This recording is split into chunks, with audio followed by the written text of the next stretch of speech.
నమస్కారాలండి. ఇప్పుడు మనం కరాలపాడు గ్రామానికి చెందిన వడితే బూలు నాయక్ పొలంలో ఉన్నాము. ఈ వెరైటీ చూసినట్టయితే క్రాప్ వెల్ సీడ్స్ వారి 598 హైబ్రిడ్ తేజ రకం అండి. ఇప్పుడు ఈ చేను కనీసం 5.5 అడుగులు పైన పెరిగిందండి. మీరు కాయ చూసినట్లయితే 3 తంతెలుగా ఉంది. మీరు పైన చూడవచ్చు, ఇదంతా పచ్చికాయ. కింద ఇది ఒక భాగమేనండి. ఈ కిందంతా పండుకాయ. దీంట్లో రంగు కానీ సైజు కానీ మీరు చూడొచ్చు. అదేవిధంగా తోట చూసుకుంటే మల్లె తోటలాగా ఫ్లవరింగ్తో నిండిపోయి ఉంది.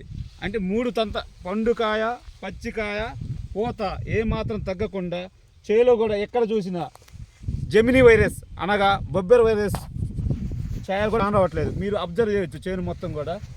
ఇది వ్యాధి నిరోధక శక్తి ఎక్కువ ఉండడం వల్ల వ్యాధిని నియంత్రించగలుగుతుంది. మీరు దీన్ని స్పష్టంగా చూడొచ్చు ఈ వీడియోలో మీరు. ఓకేనా?